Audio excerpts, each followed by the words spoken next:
Hello दोस्तों, ये है चैप्टर 22 ज्योग्राफी सीरीज का। और इस चैप्टर में हम बात करेंगे कूल टेम्परेट वेस्टर्न मार्जिन या फिर ब्रिटिश टाइप ऑफ क्लाइमेट के बारे में। जो cool temperate western margin climate होता है, ये परमानेंट इन्फ्लुएंस होता है इसके ऊपर वेस्टर्लीज का पूरे साल, और इन्हें रीजन ऑफ साइक्लोनिक एक्टिविटी भी कहा जाता है। और क्योंकि ये ब्रिटेन में ज्यादा पाया जाता है, इसलिए इसे ब्रिटिश टाइप ऑफ क्लाइमेट भी कह देते हैं। लेकिन ये सिर्फ ब्रिटेन में ही नहीं, ये यूरोप के अंदर के इलाकों में, नॉर्थ वेस्ट यूरोप में, नॉर्थ और वेस्टर्न फ्रांस में, बेल्जियम में, नेदरलैंड्स में, डेनमार्क में, वेस्टर्न नॉर्वे और नॉर्थ वेस्टर्न आइबेरिया के इलाकों में भी देखने को मिलता है। यहाँ पे जो ओशियन का इन्फ्लुएंस है, जो मैरीटाइम इन्फ्लुएंस है, वो बहुत ज्यादा होता है, इसलिए इसे north west European maritime climate भी कह देते हैं। नॉर्थ अमेरिका में रॉकीज जो हैं वो ऑन शोर वेस्टर्लीज को कुछ हद तक रोक देते हैं, क्योंकि वो ऊंचे पहाड़ होते हैं रॉकीज, इसलिए जो ब्रिटिश टाइप ऑफ क्लाइमेट यहाँ पे है वो बहुत ज्यादा अंदर तक नहीं जा पाता और कोस्टल इलाकों में ही सीमित रह जाता है। सदर्न हेमिस्फीयर की अगर बात करें तो ये पाया जाता है सदर्न चिले में, तस्मानिया में, न्यूजीलैंड में, और यहाँ पे तो मैरीटाइम इन्फ्लुएंस बहुत ज्यादा होता ही है। अब बात करते हैं यहाँ के क्लाइमेट की।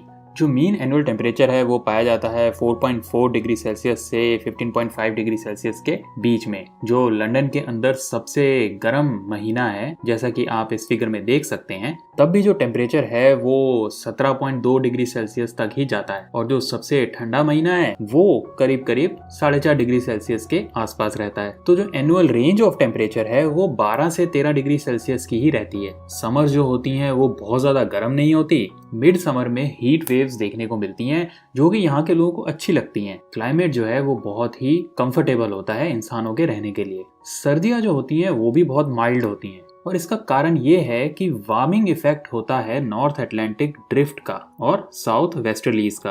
अगर ये इफेक्ट ना होता तो यहाँ पे जो तापमान है सर्दियों में वो बहुत ज्यादा गिर जाता। यहाँ के क्लाइमेट को हम ओवरऑल इक्वेबल ही कहेंगे, जहाँ पे गर्मियाँ जो है वो बहुत ज्यादा गर्म नहीं है, सर्दियाँ जो है वो बहुत ज्यादा ठंडी नहीं है। अगर सदर्न हेमिस्फीयर की कोई सिटी की बात करें, जैसे कि हॉबर्ट है तस्मानिया में, तो यहाँ पे तो और भी ज्यादा इक्वेबल क्लाइमेट है, क्योंकि कॉन्टिनेंट्स जो है वो यहाँ पे ज्यादा चौड़े नहीं है और मैरीटाइम इन्फ्लुएंस और भी ज्यादा होता है। हॉबर्ट में गर्मियों के बीच का जो टेम्परेचर है वो 16.6 डिग्री सेल्सियस से ऊपर नहीं जाता, और सर्दियों का टेम्परेचर जो है वो 7.7 डिग्री सेल्सियस से नीचे नहीं जाता। तो एनुअल रेंज ऑफ टेम्परेचर जो है वो और भी कम है, 8-9 डिग्री सेल्सियस की ही है। अब बात करते हैं यहाँ की प्रेसिपिटेशन के बारे में। ब्रिटिश टाइप ऑफ क्लाइमेट में पूरे साल ही बारिश होती है, लेकिन थोड़ी सी बारिश ज्यादा होती है विंटर और ऑटम के आसपास। जो बारिश करने वाली हवाएं हैं वो वेस्ट से आती हैं, तो इसलिए वेस्टर्न मार्जिन्स में जो है वो सबसे ज्यादा बारिश देखने को मिलती है। और जैसे जैसे हम ईस्ट की ओर आगे बढ़ते हैं, बारिश थोड़ी कम होती जाती है। दो जगह जिनके बारे में हमने बात की, लंदन और हॉबर्ट, दोनों में ही 24 इंच की बारिश पूरे साल में होती है। लेकिन किसी जगह कितनी बारिश होगी ये डिपेंड करता है कई फैक्टर्स पे, वो कहाँ पर है, कितनी ऊंचाई पे है, वगैरह वगैरह। जैसे कि वैंकूवर में 60 इंच की बारिश देखने को मिलती है, बर्गन में 84 इंच की, और वाल्डिविया में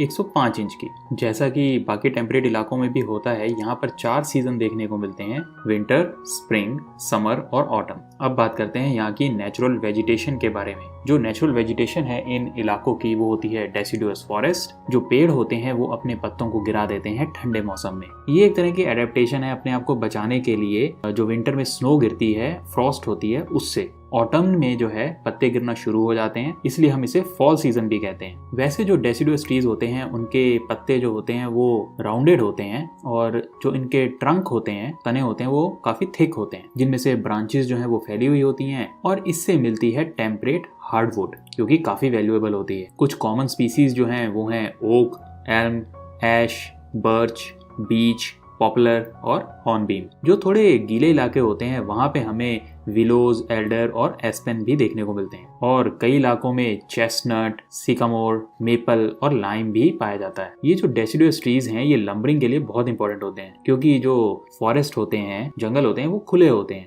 इसलिए यहाँ पे लंबरिंग उतनी मुश्किल नहीं होती। जो डेसिडुअस हार्डवुड हैं ये बहुत अच्छी होती हैं फ्यूल के लिए भी और इंडस्ट्रियल पर्पस के लिए भी। तस्मानिया के अंदर जो टेम्परेट यूकेलिप्टस है, इन्हें भी काटा जाता है लंबरिंग इंडस्ट्री के लिए। और जो ऊंचे इलाके हैं, यहाँ पे जो ऊंचे पहाड़ हैं, जैसे कि Rockies, southern Alps, southern Andes, वहां पे डेसिडुअस की जगह कॉनिफर्स पाए जाते हैं, जो कि हायर ऑल्टीट्यूड को, लोअर टेम्परेचर को सर्वाइव कर सकते हैं। अब बात करते हैं यहाँ की इकोनॉमिक डेवलपमेंट की। जो काफ़ी सारा डेसिडुअस ट्रीज का इलाका है उसे काट दिया गया फ्यूल, टिम्बर और एग्रीकल्चर के लिए, क्योंकि जब पॉपुलेशन बढ़ती है तो पेड़ भी और ज़्यादा काटे जाते हैं। ब्रिटेन के अंदर अब सिर्फ 4% से भी कम ओरिजिनल फॉरेस्ट बचे हैं। यहाँ पे सीरियल्स, फ्रूट्स, रूट क्रॉप्स वगैरह उगाई जाती हैं अपनी कंजम्पशन के लिए, क्योंकि एक्सपोर्ट करने के लिए बहुत ज़्यादा बचता नहीं है। इनफैक्ट यहाँ पे खाने को इम्पोर्ट किया जाता है, स्पेशली वीट को दुनिया के अलग अलग हिस्सों से। यहाँ के जो देश हैं ये ज़्यादातर मशीनरी का प्रोडक्शन, केमिकल, टेक्सटाइल और दूसरे गुड्स बनाते हैं रादर देन की एग्रीकल्चर, फिशिंग या लंबरिंग के ऊपर डिपेंडेंट होने के। हालांकि ये एक्टिविटीज इन देशों में अच्छी खासी पाई जाती हैं। फिशिंग जो है वो काफी इंपॉर्टेंट है ब्रिटेन में, नॉर्वे में और ब्रिटिश कोलंबिया में। अब बात करते हैं यहाँ की मार्केट गार्डनिंग के बारे में। जितनी ज्यादा स्पेशलाइज्ड मार्केट गार्डनिंग यहाँ पे है और कहीं नहीं है, क्योंकि ये जितने इलाके हैं ज्यादातर ये काफी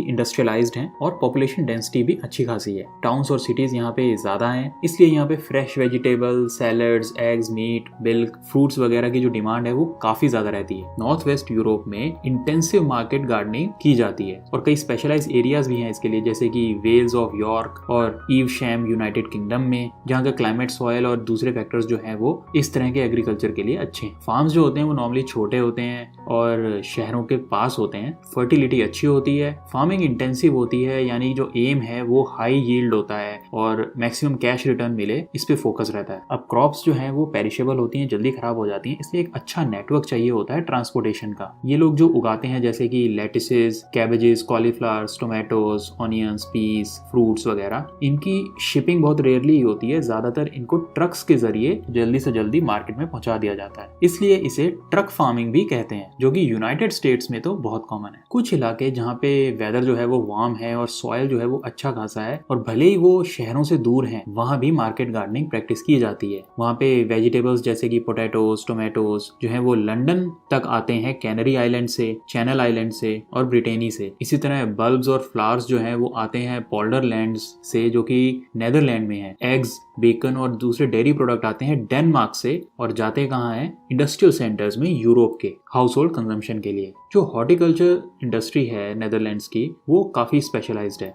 डच ट्यूलिप्स और बल्ब्स जो हैं वो एयरलाइंस के जरिए भी रोम, पेरिस, ज्यूरिख, लंदन तक पहुंचाए जाते हैं। ऑस्ट्रेलिया के अंदर तो हाई स्पीड बोट्स का भी इस्तेमाल किया जाता है वेजिटेबल्स, टोमेटोज, एप्पल्स और बीन्स पहुंचाने के लिए। और ऑस्ट्रेलियंस तो तस्मानिया को गार्डन स्टेट भी कहते हैं। अब बात करते हैं यहाँ की मिक्स्ड फार्मिंग के बारे में। पूरे ब्रिटेन में और नॉर्थ वेस्टर्न यूरोप में जो फार्मर्स हैं वो एरेबल फार्मिंग और पेस्टोरल फार्मिंग दोनों ही करते हैं। एरेबल फार्मिंग मतलब जब क्रॉप्स को उगाया जाता है प्लॉट लैंड के ऊपर, और पेस्टोरल फार्मिंग जिसमें कि चारा खाने वाले जानवरों को रखा जाता है। क्रॉप्स जो हैं वो बेचने के लिए भी यूज की जाती हैं और जानवरों के खाने के लिए भी उगाई जाती हैं। कितनी क्रॉप्स हैं और कितने जानवर हैं ये डिपेंड करता है कि साल का कौन सा समय चल रहा है, वहाँ का सॉइल कैसा है, मार्केट में प्राइस क्या है और डिमांड क्या है एनिमल और एनिमल प्रोडक्ट्स की। फार्मर्स जो हैं कुछ फ्रूट वाले ट्रीज भी उगाते हैं जैसे कि एप्पल, पियर, प्लम्स वगैरह, और कई तरह के जानवर रखते हैं जैसे कि पिग्स और पोल्ट्री अंडों के लिए और बीज शहद के लिए। इतनी ज्यादा वैरायटी है फार्म्स में कि इन्हें मिक्स्ड फार्मिंग भी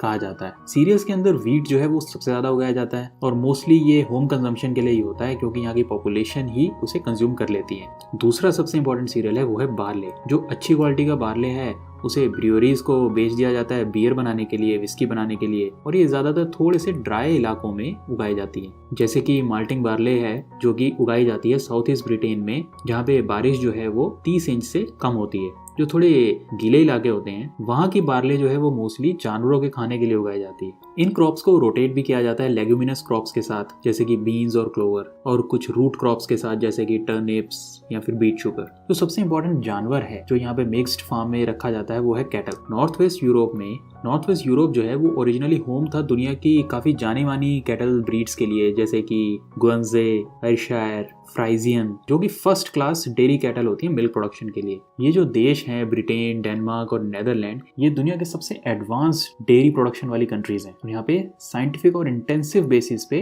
डेयरी प्रोडक्शन की जाती है और मिल्क से दूसरे डेयरी प्रोडक्ट्स भी बनाए जाते हैं जैसे कि बटर, चीज, क्रीम, स्किम्ड मिल्क वगैरह वगैरह। चीज जो है वो नेदरलैंड का स्पेशलाइज्ड प्रोडक्ट है। डेनमार्क से मिलता है हाई क्वालिटी का बटर और ये दुनिया के सबसे बड़े एक्सपोर्टर्स में है बटर के। डेवॉन और कॉर्नवाल में बनाया जाता है क्लॉटेड क्रीम जो कि जल्दी खराब नहीं होता, इसलिए दूर के इलाकों तक आसानी से भेजा जा सकता है।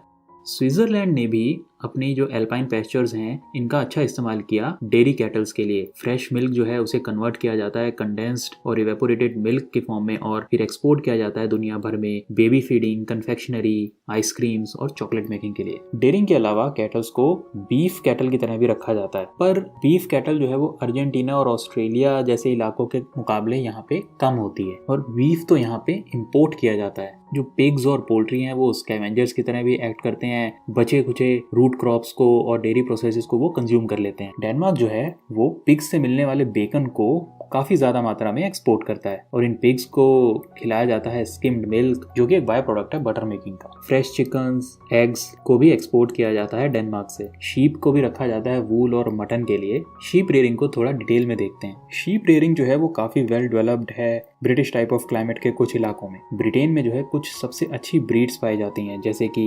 लाइसेस्टर, लिंकन्स, साउथ डाउन्स जो कि डुअल पर्पस होती हैं, जिनसे मटन भी मिलता है और वूल भी। अब क्योंकि जमीन कम है, पॉपुलेशन बढ़ रही है, इसलिए शीप रेयरिंग जो है वो सिमटती चली जा रही है। ब्रिटेन में जो मेजर शीप एरियाज हैं वो पाए जाते हैं पेनाइन्स में, स्कॉटिश हाईलैंड्स में, सदर्न अपलैंड्स में, वेल्श माउंटेन्स में और साउथ ईस्टर्न इंग्लैंड में। एक समय पे ब्रिटेन जो था वो एक्सपोर्टर था वूल का, बट फिर पॉपुलेशन के प्रेशर के कारण अब यहाँ पे सरप्लस वूल और मटन नहीं होता बल्कि यहाँ पे इंपोर्ट किया जाता है। सदर्न हेमिस्फीयर में न्यूजीलैंड के अंदर शीप रेयरिंग बहुत इंपॉर्टेंट है और इसके ज्यादातर कंसंट्रेशन है कैंटरबरी प्लेन में और इसके कई कारण है। यहाँ का माइल्ड टेम्परेचर, यहाँ के वेल ड्रेन्ड सपाट इलाके, साइंटिफिक मेथड्स एनिमल ब्रीडिंग के और सबसे ज्यादा रेफ्रिजरेशन की डेवलपमेंट जिसकी मदद से फ्रोजन और चिल्ड लैम्ब और मटन को भेजा जा सकता है दुनिया के किसी भी इलाके में। तस्मानिया और सदर्न चिली में भी शीप रेयरिंग जो है वो बहुत ही प्रीडोमिनेंट ऑक्यूपेशन रहा है। अब बात करते हैं दूसरी एग्रीकल्चरल एक्टिविटीज के बारे में। दूसरी फूड क्रॉप्स की बात करें तो जो पोटैटोज हैं वो बहुत ही इंपॉर्टेंट है यहाँ की डोमेस्टिक इकोनॉमी के लिए। ये यहाँ का स्टेपल फूड है जो कि व्हीट और ब्रेड को सप्लीमेंट करता है। इसमें स्टार्च की मात्रा अच्छी खासी होती है और कई तरह के क्लाइमेटिक और सॉइल टाइप्स में से उगाया जा सकता है, पर नॉर्मली थोड़ा सा ठंडा और नॉर्दर्न इलाका जो है वो प्रेफर किया जाता है। Poland, Germany, France, United kingdom जो है वो मेजर प्रोड्यूसर है पोटैटो के। खाने के अलावा पोटैटो का इस्तेमाल जानवरों को खिलाने के लिए भी किया जाता है और इंडस्ट्रियल अल्कोहल के सोर्स के लिए भी किया जाता है। एक और क्रॉप जो कि काफी इंपॉर्टेंट है वो है बीट शुगर। इसको उगाया जाता है या तो स्पेशल बीट फार्म्स में या फिर दूसरी क्रॉप्स के साथ रोटेशन में। बीट को जो है वो क्रश किया जाता है शुगर के लिए और जो इनकी ग्रीन टॉप्स हैं उसको जानवरों के खाने के लिए भी इस्तेमाल किया जाता है। ये क्रॉप जो है वो बेहतर उगती है थोड़े से वार्मर और ड्रायर इलाकों में। जो शुगर का कंटेंट है वो ज्यादा होता है जब ऑटम जो है वो ड्राई हो और सनी हो। ठंडे और गीले इलाकों में ये ठीक से नहीं उग पाती। ब्रिटेन के अंदर ज्यादातर बीट शुगर की जो फैक्ट्रीज हैं वो मिलती हैं फेंस और ईस्ट एंग्लिया में। तो इसी के साथ हमारा ये वीडियो खत्म होता है। अगर आपको ये वीडियो पसंद आया तो लाइक और शेयर करना ना भूलें और चैनल को सब्सक्राइब जरूर